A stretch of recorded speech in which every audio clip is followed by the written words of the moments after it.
လာပါ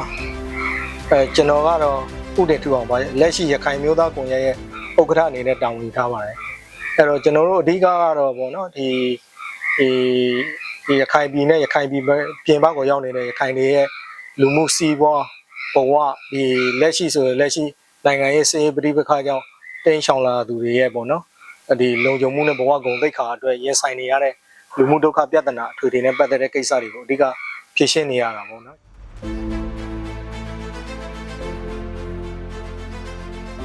ကျွန်တော်တို့ကတော့ဒီ2025 26မှာတော့ဒီ23မှာဖြစ်ခဲ့တဲ့အနေအထားတွေပဲပေါ့နော်စီးရေးနိုင်ငံရေးကိစ္စတွေစီးရေးပဋိပက္ခတွေပို့ပြီးတော့ကျေပြန့်လာမှာ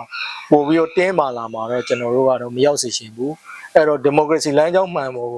ပြန်သွားရေးဆိုတဲ့အချက်ကိုကျွန်တော်တို့ကတော့အဓိကရောက်စေချင်တာပေါ့နော်အဲ့တော့ဒီမိုကရေစီလမ်းကြောင်းမှန်ဖို့ပြန်သွားဖို့ပြန်ရောက်ဖို့ဆိုရင်လက်ရှိတက်မတော်ဆိုဘက်ကလည်းဆိုပေါ့နော်ဒီတွေ့ဆုံဆွေးနွေးလမ်းကြောင်းတစ်ခုကိုကြိုတင်သတ်မှတ်ချက်တွေမပါတဲ့ပေါ့နော်တွေ့ဆုံဆွေးနွေးလမ်းကြောင်းတစ်ခုကိုပေါ့နော်ဒီလက်ရှိဖြစ်နေတဲ့ပဋိပက္ခဒေသတွေကရှိတဲ့ဒီ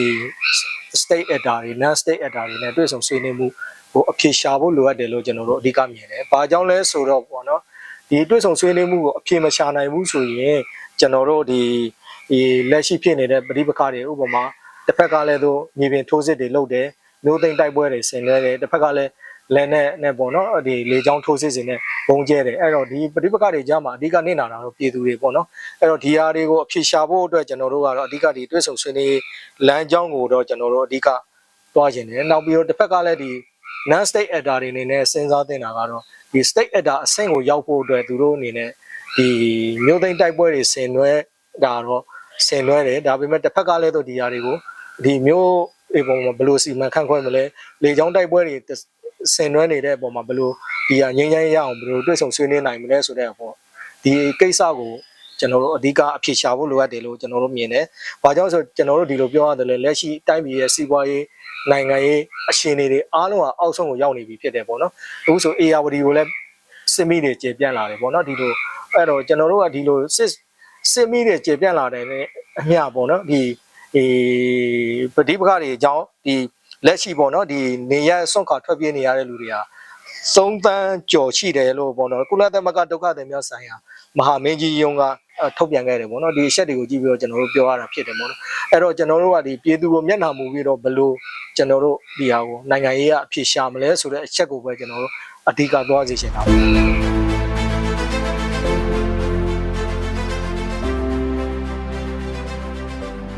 အဓိကကတော့ကျွန်တော်တို့ဒီ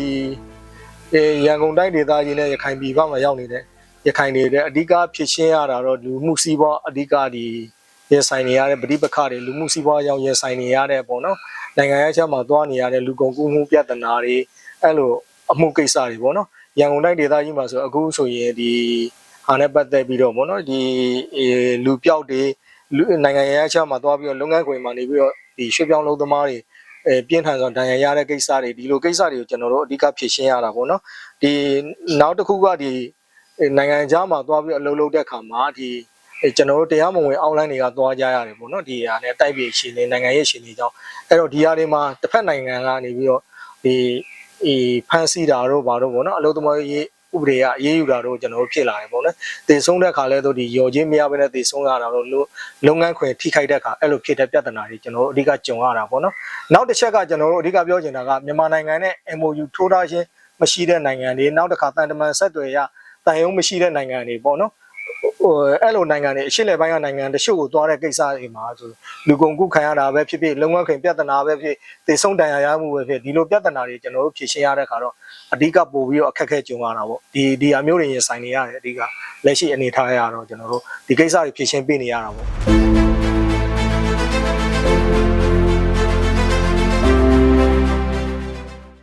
အဓိကတော့ဒီဘက်ကိုရခိုင်ပြည်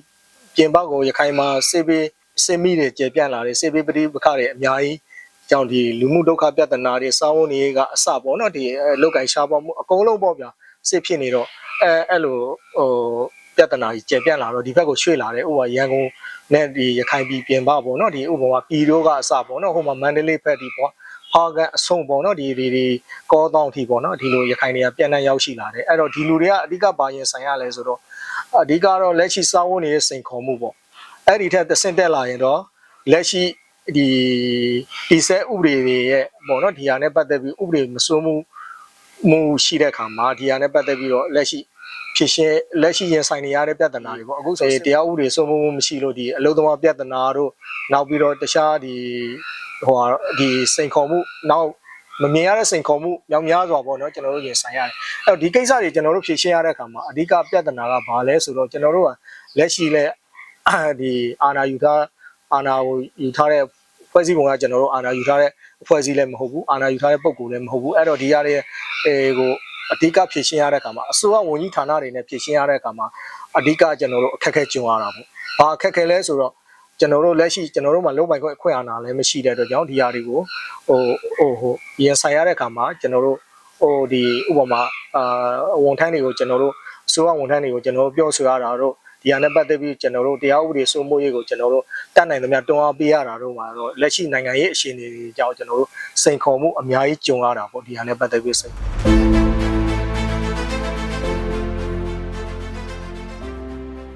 ကျွန်တော်တို့ကတော့အဓိက2025 26မှာစေးပဋိပက္ခတွေပို့ပြီးတော့ကျေပြန့်လာပြီးတော့လူထုပို့ပြီးတော့အခုထက်ပိုနှိမ့်ကြတဲ့စီးပွားရေးနိုင်ငံရေးအထွေထွေပေါ့နော်လူထုရဲ့ဘဝလုံခြုံမှုဘာမှမရှိတော့တဲ့အနေအထားမျိုးပေါ့နော်အသက်အန္တရာယ်ပါချင်းချောက်ခံနေရတဲ့အနေအထားမျိုး0 setting ထိရောက်သွားမှာတော့ကျွန်တော်တို့မလိုလားဘူးအဲ့ဒီအတွက်ကြောင့်နိုင်ငံရေးအတွေ့ဆုံဆွေးနွေးမှုကိုအဖြေရှာဖို့လိုအပ်တယ် non state actor တွေက state actor တွေကအားလုံးအဖြေရှာဖို့လိုအပ်တယ်လို့ကျွန်တော်တို့မြင်တယ် non state actor တွေအနေနဲ့ state actor အဆင့်ကိုဘယ်လိုတက်လိုက်မလဲနိုင်ငံရေးကဘယ်လိုကျွန်တော်တို့ status တစ်ခုကိုပေါ့နော်အဆင့်တန်းတစ်ခုကိုနိုင်ငံရေးကတွေ့ဆုံဆွေးနွေးမှုနဲ့ကျွန်တော်တို့ဘယ်လိုအဖြေရှာမလဲနိုင်ငံရေးကကျွန်တော်တို့ဒါကိုအဓိကလိုအပ်တယ်။ဘာကြောင့်လဲဆိုတော့အပြုတ်တိုက်ဖို့တစ်ဖက်နဲ့တစ်ဖက်ဆိုတဲ့ဟာလည်းဒီဟာပေါ့နော်ဒီဟာလက်ရှိအနေထားရအလွန်တရာခက်ခဲတဲ့ကိစ္စတွေဖြစ်တယ်။ဖြတ်တန်းခဲ့တဲ့ဒီအခြေအနေတွေမှာလည်းစီးပဋိပက္ခတွေကဒီဟာကိုအဖြေတစ်ခုညှို့ဆိုထားပြီးသားဖြစ်တယ်။အဲ့တော့ကျွန်တော်တို့ဒီဟာနဲ့ပတ်သက်ပြီးတော့လူထုကိုမျက်နှာမူပြီးလူထုဒုက္ခရောက်နေတယ်။အခုဆိုရင်3တန်းကျော်နေပြီဖြစ်တယ်။အဲ့တော့ဒီလူထုရဲ့စာဝတ်နေနေစတူကပြဿနာတွေနဲ့နိုင်ငံတကာကိုတွားပြီးတော့မျက်နှာငယ်စွာနဲ့ပေါ့နော်ရက်တည်နေရတဲ့အခက်အခဲတွေကိုကျွန်တော်တို့ဘယ်လိုအဖြေရှာမလဲဆိုတဲ့အချက်ကိုမူတည်ပြီးတော့ဗောဒီမိုကရေစီလမ်းကြောင်းမှန်ပေါ်ကိုပြန်ရောက်ရေးအတွက်ကျွန်တော်တို့အဓိကသွားစီနိုင်ငံတကာလည်းလက်ရှိတွန်းအားပေးနေတဲ့ကိစ္စတွေဖြစ်တယ်အဲ့တော့ဒီလိုကိစ္စတွေကိုအဓိကဆောင်ရွက်ဖို့ဆိုငြိမ်းချမ်းရေးတွေ့ဆုံဆွေးနွေးပြီးစကားပြောဖို့လိုအပ်တယ်နောက်ပြီးဒီမိုကရေစီလမ်းကြောင်းမှန်ပေါ်ကိုပြန်ရောက်ဖို့အတွက်အဓိကထွက်ပေါက်ဟာပေါ့နော်ဒီရွေးကောက်ပွဲကိစ္စဖြစ်တယ်လို့ကျွန်တော်တို့မြင်တယ်အဲ့တော့ရွေးကောက်ပွဲကိုသွားတဲ့အခါမှာဘယ်လိုပုံစံနဲ့သွားမလဲဆိုတဲ့အချက်အရေးပါတယ်ဘယ်လိုပုံစံနဲ့ကျွန်တော်တို့ဒီအောင်ရွေးကောက်ပွဲကိုလုပ်မလဲဆိုတဲ့အချက်တွေကျွန်တော်တို့အဓိကအရေးကြီးတယ်လက်ရှိလဲတော့ဒီပက္ခဖြစ်နေတဲ့ကျေပြန့်လာတဲ့စစ်မီကျေပြန့်နေတဲ့ဒေသတွေဖြစ်နေတယ်အများကြီးဖြစ်နေတဲ့ကြောင့်နိုင်ငံရေးကသဘောတူညီမှုမှာလည်းတစ်ဖက်နဲ့တစ်ဖက် short ပေးဆက်ဆံတဲ့ပေါ့နော်လူထုကိုမျက်နှာမူတဲ့နိုင်ငံရေးကတွေ့ဆုံဆွေးနွေးမှုပုံစံမျိုးကိုတွားပြီးတော့မှပဲကျွန်တော်တို့ဒီမိုကရေစီလမ်းကြောင်းမှန်မှုပြန်ရောက်ဖို့အတွက်ရွေးကောက်ပွဲလမ်းကြောင်းကိုတွားဖို့အတွက်ကျွန်တော်တို့အဓိကလိုအပ်တယ်လို့ကျွန်တော်တို့မြင်တာပေါ့